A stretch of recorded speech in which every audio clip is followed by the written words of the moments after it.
બપોરની ભીડથી ભરેલી ટ્રેનમાં એક એકલી સુંદર વિધવા મહિલા ટિકિટ વગર દિલ્હી જઈ રહી હતી. ત્યારે જ અચાનક ટીટીની નજર તેના પર પડી અને તેને પોતાની સાથે આવવા કહ્યું. ડરથી ધ્રુજતી વિધવા મહિલા તેની પાછળ ચાલવા લાગી, એ જાણ્યા વગર કે આગળ તેની સાથે શું થવાનું છે. તે દિવસે ટીટીએ પોતાની ઓફિસમાં લઈ જઈને તે વિધવા મહિલા સાથે જે કામ કર્યું તેનાથી ઇન્સાનિયત પર કાંપી ઉઠી. મિત્રો, પૂરી સાચી વાર્તા જાણવા માટે વિડીયોને અંત સુધી જુઓ અને આ વિડીયોને એક લાઇક કરો અને અમારી ચેનલને સબસ્ક્રાઈબ જરૂર કરો.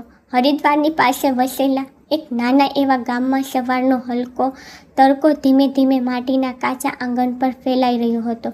ગામના લોકો પોતપોતાના કામમાં લાગી ચૂક્યા હતા, પરંતુ તે જ ગામના એક ખૂણામાં તૂટેલી ઝૂંપડીની બહાર એક સ્ત્રી ચૂપચાપ બેઠી હતી. તેની આંખોમાં ઊંઘ નહીં, પરંતુ અધૂરી રાતોનું દર્દ હતું. ઉંમર આશરે 30 થી 35 વર્ષ, કપાળ પર સૂનું સિંદૂર, હાથોમાં કોઈ બંગડી નહીં, બસ એક ફીકી સાડી જે તેની મજબૂરીની કહાની પોતે જ બયાન કરી રહી હતી. તેનું નામ સવિતા હતું. કેટલાક વર્ષો પહેલાં સુધી તેનું પર એક ઘર હતું, એક પતિ હતો, સપના હતા, પરંતુ એક અકસ્માતે બધું જ છીનવી લીધું. તેના પતિના અચાનક અવસાન પછી સાસરીવાળાએ તેને અપશુકનિયાર કહીને ઘરમાંથી કાઢી મૂકી અને પિયરવાળાએ પર બોજ સમજીને દરવાજો બંધ કરી દીધો. હવે સવિતા પાસે ન તો ઘર હતું, ન કોઈ સહારો અને ન તો કોઈ આશા. તેને કેટલાય દિવસો સુધી ગામમાં કામ શોધવાની કોશિશ કરી, પરંતુ દરેક જગ્યાએ તેને ઠુકરાવી દેવામાં આવી. ક્યારેક તેના વિધવા હોવાને લીધે તો ક્યારેક તેની મજબૂરીનો ફાયદો ઉઠાવવાની કોશિશ કરવામાં આવી.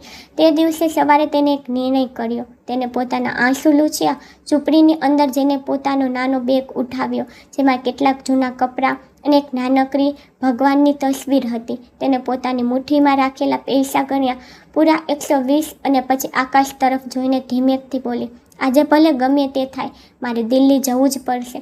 કારણ કે તેને કોઈકે જણાવ્યું હતું કે દિલ્હીમાં કામ મળી શકે છે અને કદાચ એક નવી જિંદગી પણ. સવિતાએ કોઈને પણ જણાવ્યા વગર ગામ છોડી દીધું અને કેટલાક કિલોમીટર પગપાળા ચાલીને સ્ટેશન પહોંચી. ત્યાં ભીડ હતી, ઘોંઘાટ હતો અને દરેક વ્યક્તિને ક્યાંક પહોંચવાની ઉતાવળ હતી. સવિતાએ ટિકિટ બારી તરફ જોયું, પરંતુ તેની પાસે એટલા પૈસા નહોતા કે તે ટિકિટ ખરીદી શકે. તેને થોડીવાર સુધી વિચાર્યું અને પછી પોતાના ડરને દબાવીને ટ્રેનના જનરલ ડબ્બામાં ચડી ગઈ. દિલ જોરથી ધડકી રહ્યું હતું, જાણે કોઈ મોટો ગુનો કરી રહી હોય. અંદર ભીડ હતી, પરંતુ જેને તેમ કરીને બારી પાસે એક નાનકડી જગ્યા બનાવી લીધી. ટ્રેન ધીમે ધીમે ચાલવા લાગી અને સવિતાની નજરો બહારના ખેતરો અને ઝાડ પર ટકેલી હતી. જ્યારે તે પોતાના ભૂતકાળને પાછળ છોડી દેવા માંગતી હોય ત્યારે જ થોડીવાર પછી ડબ્બાનો દરવાજો ખુલ્યો અને અંદર આવ્યો ટીટી. કાળા કોટમાં કડક ચહેરો અને તેજ નજરો.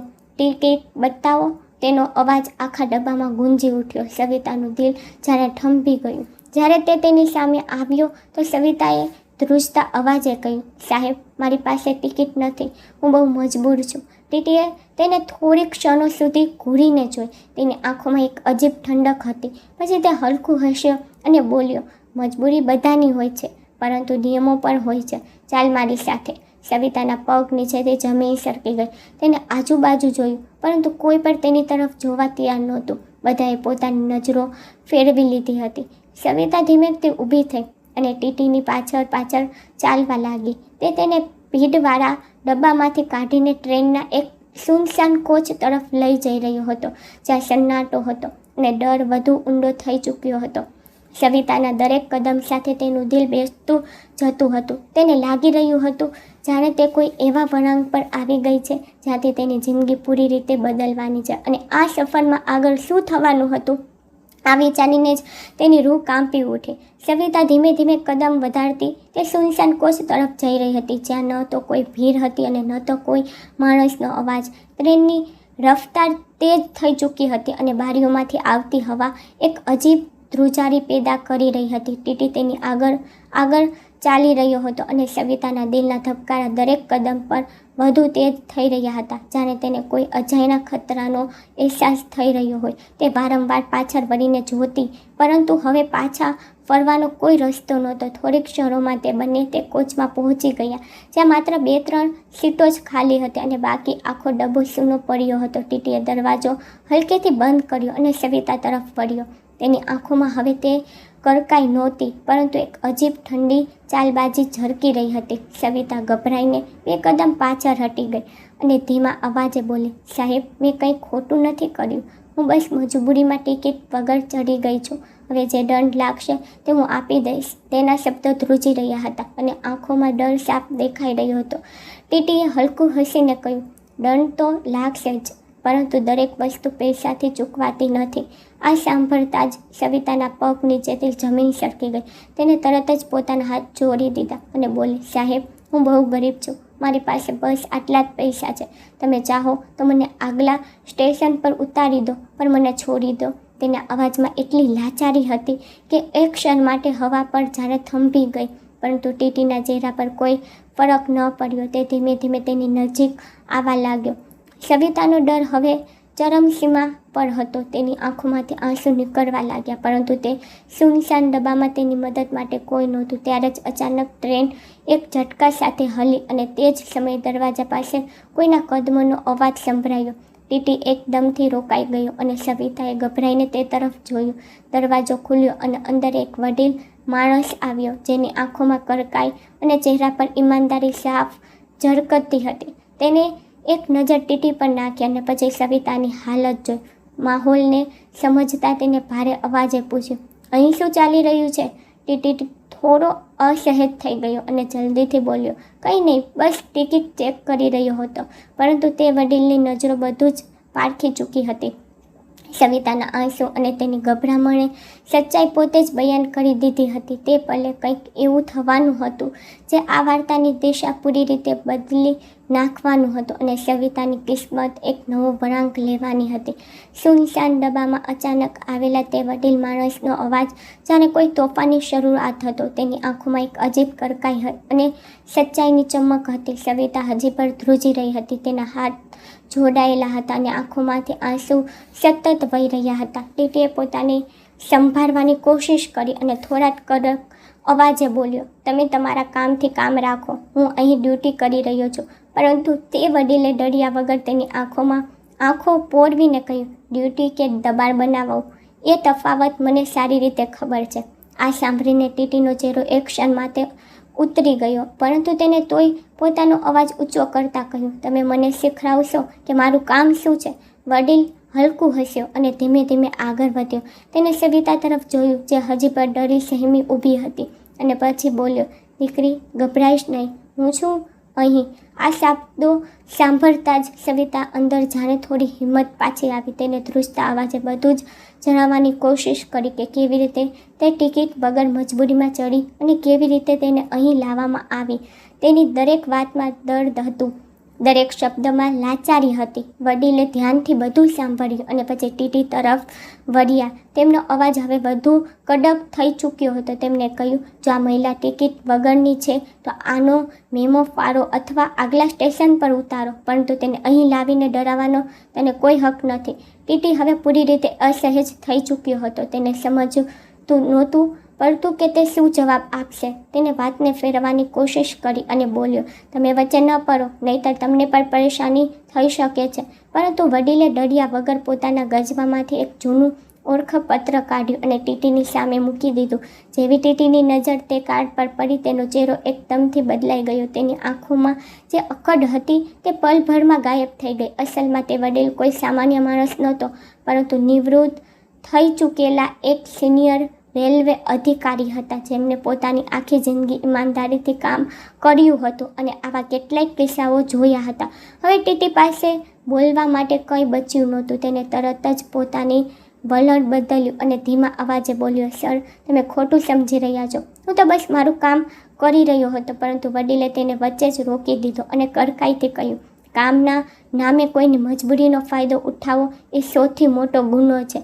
આ શબ્દો સાંભળતા જ સવિતાની આંખોમાં ફરીથી આંસુ આવી ગયા, પરંતુ આ વખતે તે આંસુઓમાં ડરની સાથે સાથે એક નાનકડી આશા પર હતી. વડીલે પોતાના ગજવામાંથી પૈસા કાઢ્યા અને ટીટી તરફ વધારતા કહ્યું, આની ટિકિટ બનાવી દે અને જો દંડ લાગતો હોય તો તે પણ ઉમેરી દે. ટીટીએ કંઈ પણ બોલ્યા વગર પૈસા લઈ લીધા અને જલ્દી ટિકિટ બનાવવા લાગ્યો. તેનો અવાજ હવે પહેલાં જેવો કડક નહોતો રહ્યો, પરંતુ તેમાં ડર સાફ ઝળકી રહ્યો હતો. થોડીક જ મિનિટોમાં તેને ટિકિટ બનાવીને સવિતાને આપી દીધી અને નજર મિરાવ્યા વગર ત્યાંથી નીકળી ગયો. જેવો તે ગયો, સવિતાના પગ જવાબ દઈ ગયા અને તે ત્યાં જ સીટ પર બેસી ગઈ. તેના હાથ હજી પર ધ્રુજી રહ્યા હતા, પરંતુ દિલમાં એક અજીબ રાહત હતી. તેને વડીલ તરફ જોયું અને રડતા રડતા તેમના પગમાં નમી પડી, પરંતુ વડીલે તરત જ તેને ઊભી કરી અને વહાલથી કહ્યું, દીકરી, કોઈની સામે એટલી ન નમ કે પોતાની નજરમાં જ પડી જા. આ દુનિયા જેટલી ખરાબ છે એટલી પર સારી પણ છે. બસ સાચા સમયે સાચા લોકો મળી જાય તો જિંદગી બદલાઈ શકે છે. સવિતાએ આંસુ લૂછે અને પહેલીવાર એક હલકું સ્મિત તેના ચહેરા પર આવ્યું. ટ્રેન હવે પોતાની રફતારથી આગળ વધી રહી હતી અને બારીની બહારનું દ્રશ્ય બદલાઈ રહ્યું હતું, જાણે સવિતાની જિંદગી પર એક નવા વળાંક તરફ વધી રહી હોય. પરંતુ આ વાર્તા અહીં જ પૂરી થવાની નહોતી, કારણ કે આગળ જે થવાનું હતું તે માત્ર સવિતાની નહીં, પરંતુ કેટલી અન્ય જિંદગીઓની સચ્ચાઈ સામે લાવવાનું હતું. અને આ સફરમાં હજી કેટલાય એવા રહસ્યો છુપાયેલા હતા જે ઇન્સાનિયતને ફરીથી કસોટીની એરણ પર ચડાવવાના હતા. ટ્રેન પોતાની રફતારથી દિલ્હી તરફ વધી રહી હતી, પરંતુ તે સુનસાન ડબ્બામાં જે કંઈ પણ થયું તેને ત્રણેયની જિંદગીમાં એક ઊંડી અસર છોડી દીધી હતી. સવિતા હવે થોડી સંભળાઈ ચૂકી હતી અને બારી પાસે બેસીને ચૂપચાપ બહાર જોઈ રહી હતી. તેના હાથમાં ટિકિટ હતી, પરંતુ મન હજી પણ ડરેલું હતું. બીજી તરફ ટીટી પોતાની કેબિનમાં બેઠો હતો, પરંતુ આજે તેનું મન અજીબ રીતે બેચેન હતું. વડીલની વાતો તેના મગજમાં વારંવાર ગુંજી રહી હતી. કામના નામે કોઈની મજબૂરીનો ફાયદો ઉઠાવવો એ સૌથી મોટો ગુનો છે. આ શબ્દો જાણે તેની અંદર ક્યાંક ઊંડે ઉતરી ગયા હતા. તેને પહેલીવાર પોતાને અરીસામાં જોયો તો તેને પોતાની જ નજરોમાં શરમ અનુભવાઈ. તેને યાદ આવવા લાગ્યું કે કેવી રીતે છેલ્લા કેટલાય વર્ષોથી તે આવા જ નબળા લોકોને ડરાવીને ફાયદો ઉઠાવતો રહ્યો હતો. પરંતુ આજે પહેલીવાર કોઈએ તેની આંખોમાં આંખો પોરવીને તેને ખોટો ઠેરવ્યો હતો, અને તે પણ સાચી રીતે. તે રાત્રે ટ્રેન જ્યારે દિલ્હી પહોંચી તો બધા પોતપોતાના રસ્તે ચાલવા લાગ્યા, પરંતુ ટીટીના કદમ જાણે ભારે થઈ ગયા હતા. સવિતા પ્લેટફોર્મ પર ઉતરીને આમ તેમ જોવા લાગી. તેની પાસે ન તો કોઈ ઠેકાણું હતું અને ન તો કોઈ ઓળખ. તે ભીડમાં ખોવાતી જઈ રહી હતી. ત્યારે જ પાછળથી એક અવાજ આવ્યો, સવિતા, સાંભળ. તેને વળીને જોયું તો તે જ ટીટી હતો, પરંતુ આ વખતે તેના ચહેરા પર કડકાઈ નહોતી, પરંતુ એક સાચો સંકોચ અને પછતાવો હતો. સવિતા ગભરાઈ ગઈ અને એક કદમ પાછળ હટી ગઈ, પરંતુ ટીટીએ હાથ જોડતા કહ્યું, ડરવાની જરૂર નથી. હું તારી માફી માંગવા આવી છું. આજે મેં જે કર્યું તે ખોટું હતું. હું પોતાને માફ નથી કરી શકતો. સવિતા તેની વાતો સાંભળીને ચૂપ રહી. તેને સમજ નહોતી પડતી કે તે ભરોસો કરે કે નહીં. ટીટીએ ધીમેકથી કહ્યું, જો તું ચાહે તો હું તારી મદદ કરી શકું છું. અહીં દિલ્હીમાં એકલા રહેવું સહેલું નથી. મારા ઘરમાં મારી માતા રહે છે. તું ત્યાં થોડા દિવસ રોકાઈ શકે છે, જ્યાં સુધી તને કોઈ કામ ન મળી જાય. સવિતા માટે આ નિર્ણય સરળ નહોતો, પરંતુ તેની પાસે કોઈ બીજો રસ્તો પણ નહોતો. તેને થોડીક ક્ષણો વિચાર્યું અને પછી ધીમેકથી હા પાડી દીધી. આજ તે ક્ષણ હતી જ્યાંથી બંનેની જિંદગી એક નવા રસ્તે વળવાની હતી. ટીટી તેને પોતાના નાના એવા ઘરે લઈ ગયો જે દિલ્હીની એક સામાન્ય કોલોનીમાં હતું. ત્યાં તેની વૃદ્ધ માતા રહેતી હતી, જે ખૂબ જ સરળ અને દયાળુ સ્વભાવની હતી. જ્યારે તેમણે સવિતાને જોઈ તો કોઈ પણ સવાલ કર્યા વગર તેને પોતાના ઘરમાં જગ્યા આપી દીધી. સવિતાને પહેલીવાર લાગ્યું જાણે તેને ફરીથી એક પરિવાર મળી ગયો હોય. આગલા થોડા દિવસોમાં સવિતાએ ઘરના કામોમાં હાથ વટાવવાનું શરૂ કર્યું અને સાથે જ નજીકના વિસ્તારમાં કામ શોધવા લાગી. ટીટી જે પહેલાં કડક અને સ્વાર્થી હતો, હવે ધીમે ધીમે બદલાઈ રહ્યો હતો. તે સવિતાથી અંતર જાળવી રાખતો હતો અને દરેક વાતમાં તેની ઇજ્જત કરતો હતો. તેની માતા પણ આ બદલાવ જોઈને હેરાન હતી. ધીમે ધીમે સમય વીતવા લાગ્યો અને સવિતાને એક નાના સિલાઈ કેન્દ્રમાં કામ મળી ગયું. તેની જિંદગી ધીમે ધીમે પાટા પર આવવા લાગી, પરંતુ સંઘર્ષ હજી પૂરો નહોતો થયો. કોલોનીના લોકો જાત જાતની વાતો બનાવવા લાગ્યા. કોઈ કહેતું, આ સ્ત્રી કોણ છે? કોઈ કહેતું, ટીટીએ આને કેમ રાખી છે? સમાજની નજરો હંમેશા સવાલ ઉઠાવતી રહી.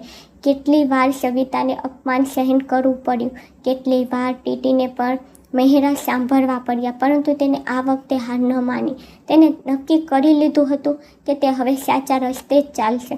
વખત જતાં બંને વચ્ચે એક અણકહ્યો સંબંધ બનવા લાગ્યો, જેમાં ન તો કોઈ ઉતાવળ હતી, ન તો કોઈ સ્વાર્થ, માત્ર સમજણ અને સન્માન હતું. સવિતા હવે મુસ્કુરવા લાગી હતી અને ટીટીની અંદરનો માણસ પણ પૂરી રીતે બદલાઈ ચૂક્યો હતો.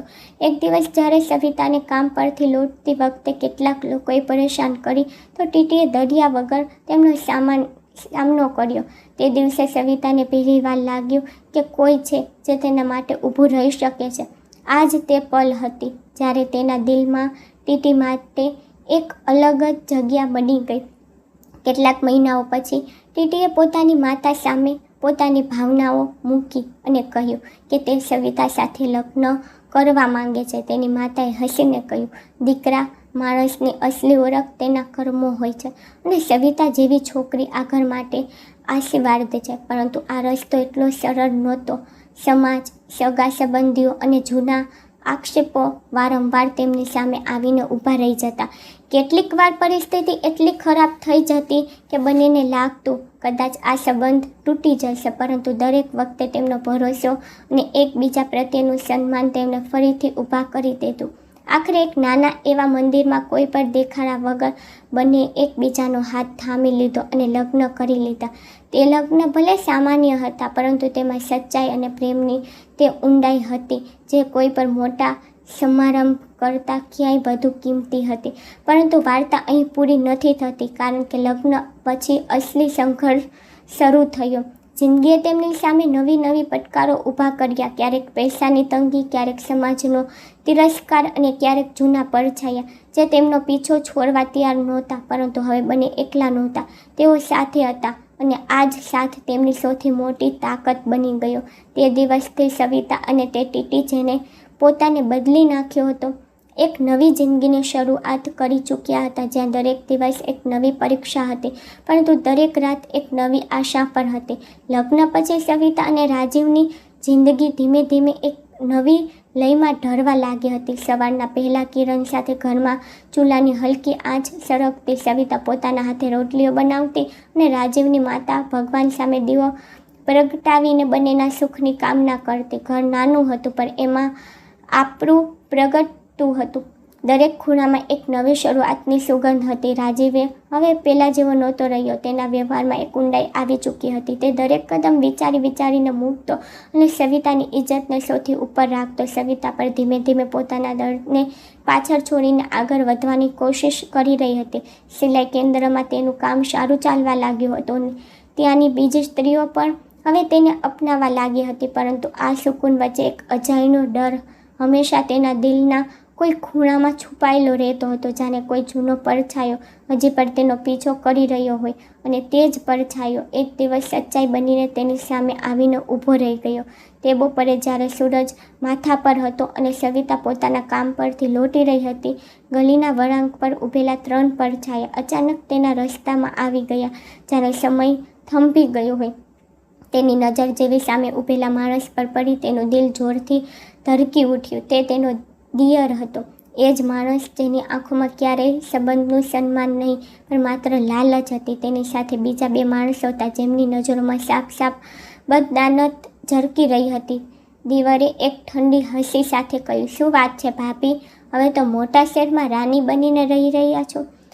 સવિતાના હોઠ સુકાઈ ગયા. તેને પોતાને સંભાળતા કહ્યું, મને રસ્તો આપો, મારે તમારી સાથે કોઈ વાત નથી કરવી. પરંતુ તેના શબ્દોમાં જેટલી કડકાઈ હતી, દિલમાં એટલો જ ડર હતો. દેવર તેની વધુ નજીક આવ્યો અને ધીમા પણ ઝેરીલે અવાજે બોલ્યો, વાત તો કરવી જ પડશે, કારણ કે જે જમીન તારા નામે છે તે અમારે જોઈએ. સાઇન કરી દે અને તારી નવી જિંદગી આરામથી જીવ, નહીંતર તારા આ નવા ઘર અને આ નવા માણસની કહાની પર વધારે દિવસ નહીં ચાલે. આ સાંભળતા જ સવિતાના પગ નીચેથી જમીન સરકી ગઈ. તેને લાગ્યું જાણે કોઈ ફરીથી તેની દુનિયા ઉજારવા આવી ગયું હોય. તેને કંઈ પણ બોલ્યા વગર પોતાને છોડાવી અને તેજીથી ઘર તરફ ભાગી. તેનું દિલ જોરથી ધડકી રહ્યું હતું, શ્વાસ તૂટી રહ્યા હતા અને આંખોમાંથી આંસુ રોકાતા નહોતા. ઘર પહોંચતા જ તે દરવાજા પાસે બેસી ગઈ અને ફૂટીને રડવા લાગી. થોડીવાર પછી જ્યારે રાજીવ ઘરે આવ્યો અને તેને સવિતાને આ હાલતમાં જોઈ તો તેનું દિલ કાંપી ઉઠ્યું. તે તરત જ તેની પાસે બેસીને તેનો હાથ પકડ્યો અને ધીમે ધીમે પૂરી વાત જાણી. દરેક એક શબ્દ સાથે તેનો ચહેરો બદલાતો ગયો. તેની આંખોમાં ગુસ્સો હતો, પરંતુ આ વખતે તે ગુસ્સો બેકાબૂ નહોતો, પણ એક જવાબદારીથી ભરેલો હતો.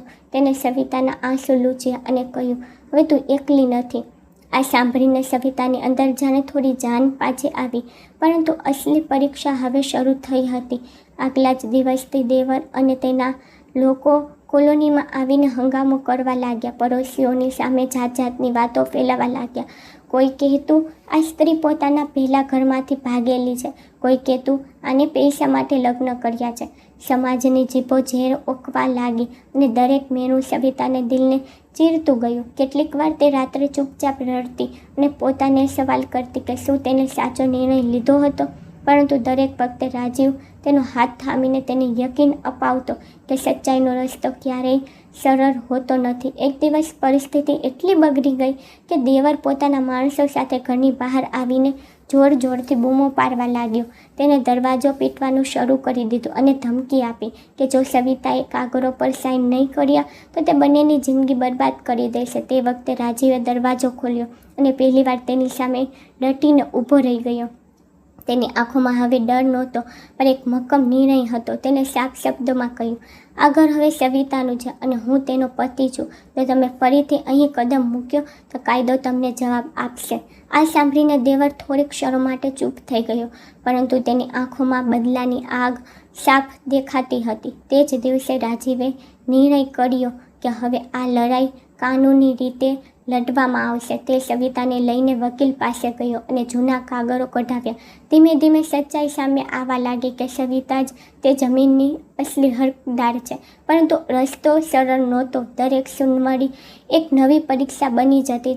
ક્યારેક સાક્ષીઓ ફરી જતા, ક્યારેક સામી ખોટા પુરાવા પેશ કરતી. કોર્ટના ચક્કર કાપતા કાપતા બંને થાકવા લાગ્યા, પણ તેમને હાર ન માની. આ દરમિયાન રાજીવની નોકરી પર ખતરો મંડરાવા લાગ્યો. ઓફિસમાં તેના ખિલાફ ફરિયાદો પહોંચવા લાગી કે તે વિવાદિત બાબતોમાં ગૂંચવાયેલો છે. એક દિવસ તેને બોલાવીને સાફ ચેતવણી આપવામાં આવી કે જો તેને આ મામલો ન છોડ્યો તો તેની નોકરી જઈ શકે છે.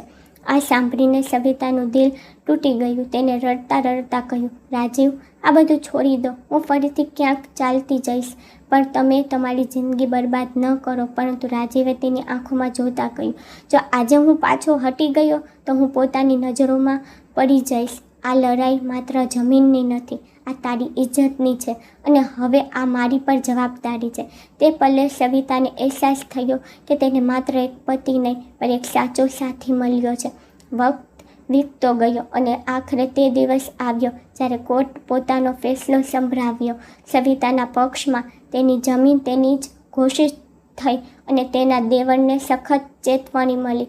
આ જીત માત્ર એક કેસની નહોતી, પણ તે સ્ત્રીની હતી જેને દરેક દર્દ સહીને પણ હાર ન માની, અને તે પુરુષની હતી જેને પોતાની ભૂલોમાંથી શીખીને પોતાને બદલી નાખ્યો. તે દિવસે જ્યારે સવિતાએ રાજીવનો હાથ થામ્યો તો તેની આંખોમાં આંસુ હતા, પરંતુ આ વખતે તે આંસુ દર્દના નહીં, પરંતુ સુકૂન અને ગર્વના હતા. પરંતુ જિંદગીની પરીક્ષાઓ અહીં પૂરી નથી થતી, કારણ કે જીત પછી પર કેટલી એવી પડકારો તેમની રાહ જોઈ રહી હતી જે તેમના સંબંધ અને તેમના હોંસલાને ફરીથી પરખવાની હતી. કોર્ટના ફેસલા પછી સવિતા અને રાજીવની જિંદગીમાં જાણે એક નવી રોશની આવી હતી. કેટલાક મહિનાઓથી તે તણાવ તેમના દિલો પર ભારે હતો. તે ધીમે ધીમે હલકો થવા લાગ્યો હતો, પરંતુ આ સુકૂન વધારે દિવસો સુધી ટકવાનું નહોતું, કારણ કે જિંદગી અવનવારા ત્યાં જ ચોટ કરે છે જ્યાં માણસ સૌથી વધુ નબળો હોય છે. કેટલાક અઠવાડિયા વીત્યા પછી એક દિવસ સવારે જ્યારે રાજીવ પોતાની ડ્યુટી માટે નીકળવાનો જ હતો ત્યારે જ તેના ફોન પર એક કોલ આવ્યો. કોલ તેની ઓફિસથી હતો અને તેને તરત જ ત્યાં બોલાવવામાં આવ્યો. જ્યારે તે ત્યાં પહોંચ્યો તો તેને ખબર પડી કે તેના ખિલાફ એક ગંભીર ફરિયાદ નોંધવામાં આવી છે. આરોપ હતો કે તેને પોતાની ડ્યુટી દરમિયાન મુસાફરો સાથે ગેરવર્તણૂક કરી છે અને પૈસા લઈને મામલાઓને દબાવ્યા છે. આ સાંભળીને રાજીવના પગ નીચેથી જમીન સરકી ગઈ, કારણ કે આ એક જૂના આરોપો હતા જેનાથી તે પોતાને દૂર કરી ચૂક્યો હતો. તેને તરત જ સમજાઈ ગયું કે આ બધી તેના દેવરની ચાલ છે, જે હજી પણ બદલો લેવાની કોશિશ કરી રહ્યો હતો. ઓફિસમાં તેને સસ્પેન્ડ કરી દેવામાં આવ્યો જ્યાં સુધી તપાસ પૂરી ન થઈ જાય. આ સમાચાર જ્યારે સવિતા સુધી પહોંચ્યા તો તેનું દિલ બેસી ગયું. જે માણસે તેના માટે આટલું બધું કર્યું હતું, હવે તે જ મુશ્કેલીમાં ફસાઈ ગયો હતો. ઘરનો ખર્ચ, માતાની દવાઓ અને રોજિંદી જરૂરિયાતો અચાનક એક બોજ બની ગઈ. સવિતાએ પોતાને સંભાળી અને નક્કી કરી લીધું કે હવે તેને મજબૂત બનવું પડશે. તેને પોતાના કામના કલાકો વધારી દીધા. દિવસમાં સિલાઈ કેન્દ્ર અને રાત્રે ઘરે પર કપડાં સીવવા લાગી. તેની આંખોની નીચે કાળા કુંડારા વધવા લાગ્યા, પરંતુ તેના હોંસલામાં કોઈ કમી ન આવી. બીજી તરફ રાજીવ અંદરથી તૂટવા લાગ્યો હતો. તે વારંવાર પોતાને દોષ દેતો કે તેના જૂના કર્મો આજે તેની સામે ઊભા છે.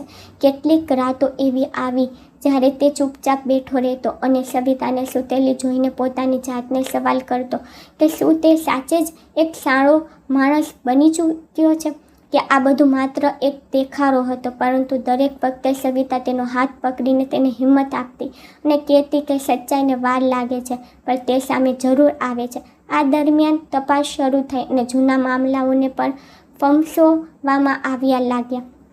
કેટલાક લોકો સામે આવ્યા જેમણે રાજીવના ખિલાફ નિવેદનો આપ્યા. કેટલાક સાચા હતા, પરંતુ મોટાભાગના ખોટા અને અતિશયોક્તિ કરીને કહેવામાં આવ્યા હતા. આ બધું જોઈને રાજીવનો આત્મવિશ્વાસ ડગમગવા લાગ્યો. તેને લાગ્યું કે કદાચ આ વખતે તે હારી જશે, પરંતુ વાર્તાએ એક નવો વળાંક ત્યારે લીધો જ્યારે એ જ વડીલ વ્યક્તિ જેને ટ્રેનમાં સવિતાની મદદ કરી હતી અચાનક તેમના ઘરે આવ્યા. તેમના હાથમાં કેટલાક કાગળો હતા અને ચહેરા પર એ જ કડકાઈ હતી. જેમણે રાજીવને કહ્યું કે તેમને તેની તપાસ વિશે સાંભળ્યું અને તેઓ સચ્ચાઈને સામે લાવવા આવ્યા છે. અસલમાં તેમની પાસે એવા પુરાવા હતા જે એ સાબિત કરી શક્યા હતા કે તાજેતરના મહિનાઓમાં રાજીવે પોતાના વ્યવહારમાં પૂરી રીતે બદલાવ કર્યો છે અને તેના ખિલાફ લગાવવામાં આવેલા નવા આરોપો ખોટા છે. આ સાંભળીને રાજીવ અને સવિતાની આંખોમાં આશાનું એક નવું કિરણ જાગ્યું. વડીલે પોતાના જૂના સંપર્કોને ઇસ્તેમાલ કર્યો અને તપાસમાં સચ્ચાઈને સામે લાવવામાં મદદ કરી. ધીમે ધીમે સચ્ચાઈ ઉજાગર થવા લાગી અને એ સાબિત થઈ ગયું કે રાજીવને ફસાવવાનું કાવતરું રચવામાં આવ્યું હતું. પરંતુ આ પૂરી પ્રક્રિયાએ બંનેને અંદરથી હલાવી દીધા હતા. આર્થિક તંગી વધતી જતી હતી. કેટલીક વાર ઘરમાં રાશન પર ખૂટી જતું હતું અને સવિતાને ઉધાર લેવું પડતું. કોલોનીના લોકો ફરીથી વાતો બનાવવા લાગ્યા. કેટલાક લોકો સહાનુભૂતિ બતાવતા તો કેટલાક મહેરા મારતા. પરંતુ આ બધાની વચ્ચે એક વસ્તુ જે ન તૂટી તે હતી સવિતા અને રાજીવનો એકબીજા પરનો ભરોસો. આખરે કેટલાક અઠવાડિયાની તપાસ પછી રાજીવને ક્લીન ચીટ મળી ગઈ અને તેને તેની નોકરી પાછી મળી ગઈ. તે દિવસે જ્યારે તે ઘરે લૌટ્યો તો સવિતાને તેને જોઈને પહેલીવાર ખુલ્લે સ્મિત કર્યું. બંનેની આંખોમાં આંસુ હતા, પરંતુ આ વખતે આ આંસુ જીતના હતા. પરંતુ જિંદગીએ હજી એક વધુ વળાંક સાંભળીને રાખાયો હતો. તે જ રાત્રે જ્યારે બધું સામાન્ય લાગી રહ્યું હતું ત્યારે જ સવિતાને અસહ્ય દુખાવો થયો અને તે અચાનક જમીન પર પડી ગઈ. રાજીવ ગભરાઈ ગયો અને તરત જ તેને હોસ્પિટલે ગયો. ડૉક્ટરે તપાસ કર્યા પછી જે જણાવ્યું તેને બંનેને હેરાન કરી દીધા. સવિતા માતા બનવાની હતી. આ સમાચાર સાંભળતા જ તેમના માટે ખુશીનું સૌથી મોટું કારણ હતા, પરંતુ સાથે જ એક નવી જવાબદારી અને ડર પણ લઈને આવ્યા, કારણ કે હવે તેમને માત્ર પોતાના માટે નહીં પણ આવનારા બાળ માટે પણ લડવાનું હતું. તે રાત્રે હોસ્પિટલના રૂમમાં બેસીને બંને એકબીજાનો હાથ થામ્યો અને કંઈ પણ બોલ્યા વગર જ આ વાદો કર્યો કે ભલે ગમે એટલી મુશ્કેલીઓ આવે તેઓ હવે ક્યારેય હાર નહીં માને. પરંતુ તેમને એ નહોતી ખબર કે આવનારો સમય તેમના આ વાદાની સૌથી કઠિન પરીક્ષા લેવાનો છે. હોસ્પિટલના તે શાંત રૂમમાં જ્યાં દિવાલો પર હલકી સફેદી અને હવામાં દવાની સુગંધ ભરેલી હતી, સવિતા અને રાજીવ એક નવી શરૂઆતના કિનારે ઊભા હતા. ડૉક્ટરની વાતને તેમની જિંદગીને એક નવો મતલબ આપી દીધો હતો.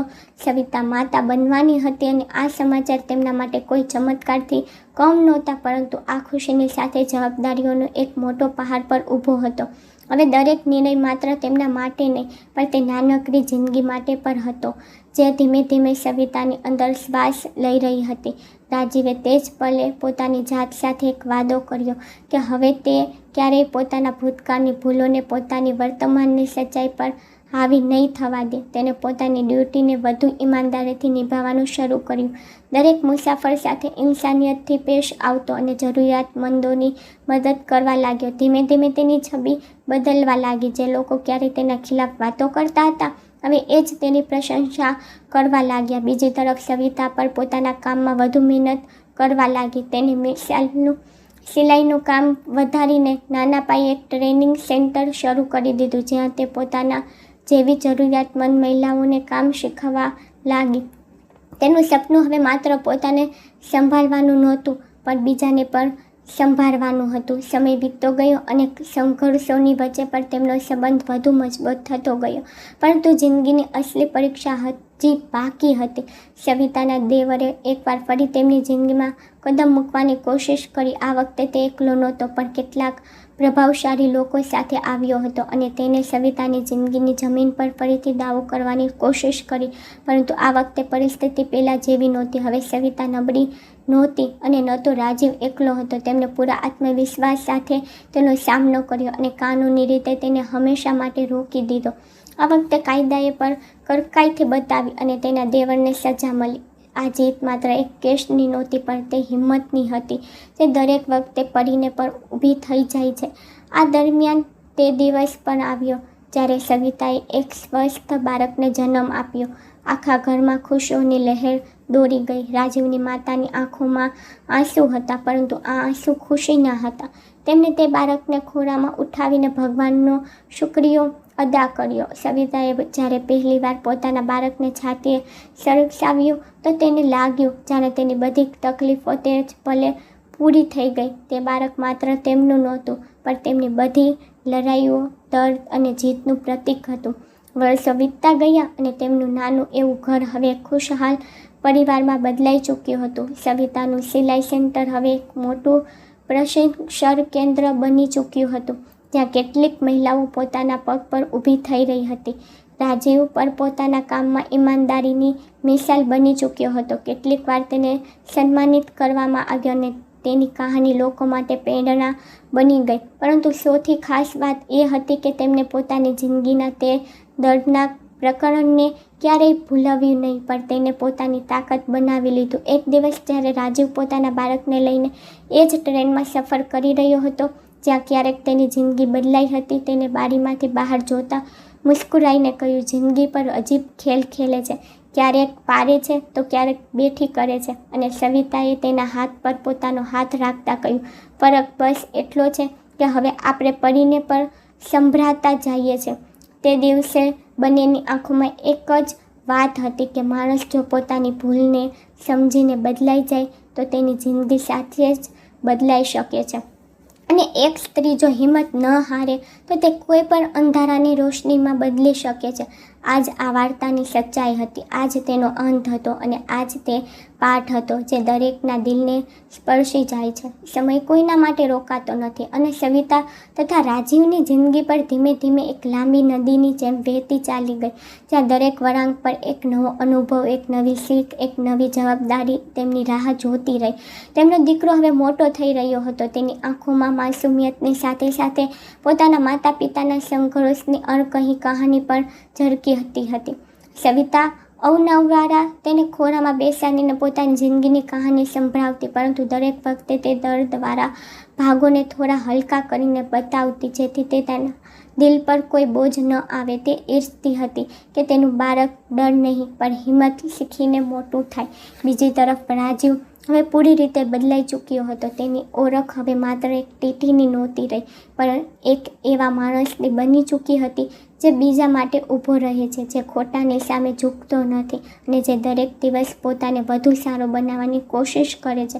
તેને પોતાની ડ્યુટી દરમિયાન કેટલાક એવા લોકોની મદદ કરી જે સવિતાની જેમ મજબૂરીમાં ખોટો રસ્તો અપનાવવા મજબૂર હતા. કેટલીક વાર તે ટિકિટ વગરના મુસાફરોને મેમો પાડવાની સાથે સાથે તેમને સાચો રસ્તો પર બતાવતો અને જ્યાં શક્ય હોય ત્યાં પોતે પોતાના ગજવામાંથી મદદ પર કરી દેતો. તેની આ બદલાયેલી સાચો ન માત્ર તેની જિંદગી બદલી પણ કેટલાય અન્ય લોકોની જિંદગીમાં પણ ઉજાસ ભરી દીધો. સવિતાનું સિલાઈ કેન્દ્ર હવે એક સંસ્થા બની ચૂક્યું હતું, જ્યાં ડઝનબંધ મહિલાઓ કામ કરતી હતી અને પોતાના પગ પર ઊભી થઈ ચૂકી હતી. તે હવે માત્ર એક વિધવા મહિલા નહોતી રહી, પણ એક પ્રેરણા બની ચૂકી હતી. લોકો દૂર દૂરથી તેની પાસે આવતા અને તેની કહાની સાંભળીને પોતાના જીવનમાં હિંમત મેળવતા.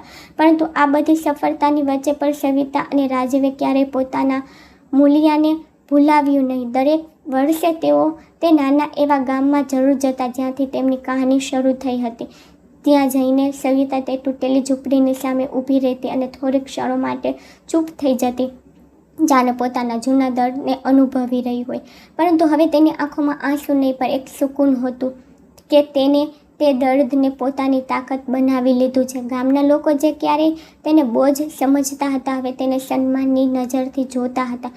કેટલીક વાર મહિલાઓ તેની પાસે આવીને પોતાની સમસ્યાઓ જણાવતી અને સવિતા તેમને હિંમત આપતી. તેને જોઈને લાગતું હતું જ્યારે વખતે તેને એક નવી ઓળખ આપી છે. એક દિવસ એવો પણ આવ્યો જ્યારે તે જ ગામમાં એક મોટી સભા રાખવામાં આવી, જ્યાં સવિતાને સન્માનિત કરવામાં આવી. તે મંચ પર ઊભા રહીને જ્યારે તેને પોતાની કહાની સંભળાવી તો દરેકની આંખો નમ થઈ ગઈ. તેને કહ્યું, જિંદગી આપણને કેટલીય વાર તોડે છે, પરંતુ જો આપણે પોતાને તૂટવા ન દઈએ તો એ જિંદગી આપણને સૌથી મજબૂત બનાવી દે છે.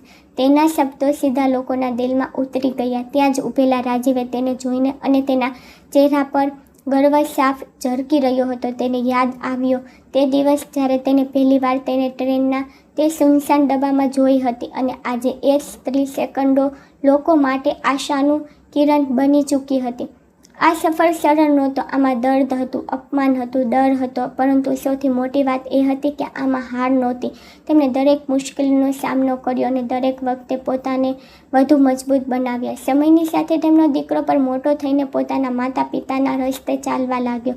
તેને પણ લોકોની મદદ કરવાનો નિર્ણય કર્યો અને પોતાના જીવનને એક મકસદ આપ્યો. એક સાંજ જ્યારે આખો પરિવાર છત પર બેઠો હતો અને સૂરજ ધીમે ધીમે ઢળી રહ્યો હતો, સવિતાએ આકાશ તરફ જોયું અને મુસ્કુરાઈ, જાણે તે પોતાના ભૂતકાળને ધન્યવાદ કહી રહી હોય, કારણ કે જો તે દર્દ ન હોત તો કદાચ આ તાકાત પણ ન હોત. રાજીવે તેની પાસે બેસીને કહ્યું, શું વિચારી રહી છે? સવિતાએ હલકી હસી અને જવાબ આપ્યો, બસ એ જ કે જિંદગીએ આપણને બહુ બધું શીખવાડ્યું છે અને સૌથી મોટી વાત એ કે માણસ જો સચ્ચાઈ અને હિંમત સાથે ચાલે તો કોઈ પણ અંધારું તેને વધારે સમય સુધી રોકી શકતું નથી. તે દિવસે બંને વચ્ચે કોઈ મોટી વાત ન થઈ, પરંતુ તેમની ખામોશીમાં બધું જ હતું. સમજણ, પ્રેમ અને તે વિશ્વાસ જે દરેક સંબંધોને અસલી પાયો હોય છે. અને આની સાથે જ તેમની કહાની એક એવા મુકામ પર પહોંચી ગઈ જ્યાં પૂરી થયા પછી પણ તે પૂરી ન થઈ, કારણ કે કેટલીક કહાનીઓ માત્ર સાંભળવા માટે નથી હોતી, પરંતુ જીવવા માટે હોય છે. અને સવિતા તથા રાજીવની કહાની પણ એમાંની જ એક હતી, જે દરેક તે માણસને એ શીખવે છે કે પરિસ્થિતિ ભલે ગમે એટલી ખરાબ કેમ ન હોય, જો દિલમાં હિંમત અને સચ્ચાઈ હોય તો દરેક અંધારા પછી એક નવી સવાર જરૂર આવે છે. વર્ષોનો સફર ક્યારે વીતી ગયો એ સવિતા અને રાજીવને પોતાને પણ બરાબર યાદ નહોતું, પરંતુ તેમના ચહેરાની કરચલીઓમાં, તેમની આંખોની ઊંડાઈમાં અને તેમના દિલના સુકૂન ભરેલા ધબકારામાં તેમની પૂરી કહાની સાફ ઝળકતી હતી. હવે તેમનું ઘર માત્ર એક ઘર નહોતું રહ્યું, પણ એક એવી જગ્યા બની ચૂક્યું હતું જ્યાં તૂટેલા લોકો આવતા અને જોડાઈને પાછા જતા. સવિતાનું સિલાઈ કેન્દ્ર હવે એક મોટા આશ્રમ જેવું રૂપ લઈ ચૂક્યું હતું, જ્યાં વિધવા, બેસહારા અને પરેશાન મહિલાઓનો માત્ર કામ શીખતી હતી, પણ પોતાની અંદર જીવવાની નવી વજહ પણ શોધતી હતી. સવિતા દરેક નવી આવનારી મહિલાને જોઈને પોતાના જૂના દિવસોને યાદ કરતી અને તેને એ જ તાકાત આપવાની કોશિશ કરતી જે ક્યારેક તેને પોતાની અંદર શોધતી હતી. બીજી તરફ રાજીવ હવે પોતાની નોકરીના આખરી પડાવ પર હતો, પરંતુ તેની ઈમાનદારી અને ઇન્સાનિયતની મિસાલ હવે દૂર દૂર સુધી આપવામાં આવતી હતી. કેટલીક વાર લોકો તેને ઓળખીને કહેતા કે તમે એ જ છો ને જેમને એક મહિલાની જિંદગી બદલી નાખી હતી, પરંતુ દરેક વખતે રાજીવ મુસ્કુરાઈને કહેતો કે મેં નહીં, પરંતુ પરિસ્થિતિ અને તે મહિલાની હિંમતે તેની જિંદગી બદલી છે, કારણ કે તે જાણતો હતો કે અસલી તાકાત સવિતાની અંદર હતી. એક દિવસ એવો આવ્યો જ્યારે રાજીવ નિવૃત્ત થઈ ગયો. તે દિવસે રેલવે સ્ટેશન પર એક નાનો એવો કાર્યક્રમ રાખવામાં આવ્યો જ્યાં તેના કામની પ્રશંસા કરવામાં આવી અને તેને સન્માનિત કરવામાં આવ્યો. પરંતુ તે ભીડમાં ઊભેલા રાજીવની નજર માત્ર એક માણસને શોધી રહી હતી, અને તે હતી સવિતા. જ્યારે કાર્યક્રમ પૂરો થયો તો તે સીધો તેની પાસે ગયો અને ધીમેકથી બોલ્યો, જો તે દિવસે તે મને માફ ન કર્યો હોત તો કદાચ હું આજે આ માણસ બની શક્યો હોત. સવિતાએ તેની તરફ જોયું અને હલકા સ્મિત સાથે કહ્યું, જો તે દિવસે તમે પોતાને બદલવાનો નિર્ણય ન કર્યો હોત તો કદાચ હું પણ આજે અહીં સુધી ન પહોંચી શક્યો હોત.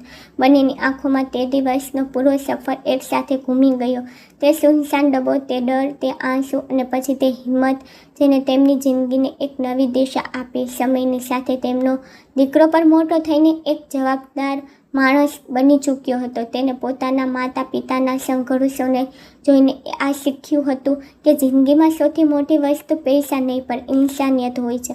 તેને પણ સમાજ માટે કંઈક કરવાનો નિર્ણય કર્યો અને પોતાના માતા પિતાના કામને આગળ વધારવા લાગ્યો. એક દિવસ સવિતાએ પોતાના આશ્રમમાં બેઠેલી મહિલાઓની વચ્ચે એક વાત કહી જે તેની પૂરી જિંદગીનો સાર હતી. તેને કહ્યું કે જિંદગી આપણને કેટલીક વાર એવા વળાંક પર લાવીને ઊભી કરી દે છે જ્યાં આપણને લાગે છે કે હવે બધું પૂરું થઈ ગયું છે, પરંતુ સાચું એ છે કે એ જ વળાંક આપણી અસલી શરૂઆત હોય છે. જો આપણે તે વખતે હાર માની લઈએ તો કહાની ત્યાં જ પૂરી થઈ જાય છે, પરંતુ જો આપણે હિંમત કરીને આગળ વધી જઈએ તો એ જ કહાની એક મિસાલ બની જાય છે. તેની આ વાત ત્યાં બેઠેલી દરેક મહિલાના દિલમાં ઉતરી ગઈ. તે જ સાંજે જ્યારે સૂરજ ઢળી રહ્યો હતો અને આકાશ સોની રંગમાં રંગાયેલું હતું, સવિતા અને રાજીવ પોતાના ઘરની છત પર બેઠા હતા. હવામાં એક અજીબ શાંતિ હતી, જાણે જિંદગીએ આખરે તેમને તે સુકૂન આપી દીધું હતું જેના માટે તેમને આટલો સંઘર્ષ કર્યો હતો. રાજીવે આકાશ તરફ જોતા કહ્યું, ખબર છે સવિતા, તે દિવસે જો હું તને તે સુનસાન ડબ્બામાં છોડી દેત તો કદાચ હું પોતાની નજરોમાં ક્યારેય ઊભો ન રહી શકત. સવિતાએ તેની તરફ જોયું અને ધીમેથી કહ્યું, અને જો તે દિવસે તમે મને માણસ સમજીને એક મોકો ન આપ્યો હોત તો કદાચ હું પણ આજે અહીં સુધી ન પહોંચી શકી હોત. બંને વચ્ચે થોડીવાર ખામોશી રહી, પરંતુ તે ખામોશીમાં જ તેમની પૂરી કહાની સમાયેલી હતી. તે કહાની જે દર્દથી શરૂ થઈ હતી પરંતુ ઇન્સાનિયત પર પૂરી થઈ. અને આજ આ પૂરી વાર્તાની સૌથી મોટી સચ્ચાઈ હતી કે માણસ જો ચાહે તો પોતાના સૌથી ખરાબ રૂપમાંથી નીકળીને પોતાના સૌથી સારા રૂપ સુધી પહોંચી શકે છે. બસ જરૂર હોય છે એક સાચા ફેસલાની, એક સાચી પલની અને એક સાચા દિલની. અને જ્યારે આ ત્રણેય મળી જાય છે તો જિંદગી માત્ર બદલાતી નથી પણ એક મિસાલ બની જાય છે. સવિતા અને રાજીવની કહાની પણ હવે એક મિસાલ બની ચૂકી હતી. એક એવી મિસાલ જે દરેક તે માણસને એ શીખવે છે કે પરિસ્થિતિ ભલે ગમે એટલી કઠિન કેમ ન હોય, જો દિલમાં ઇન્સાનિયત જીવતી છે તો દરેક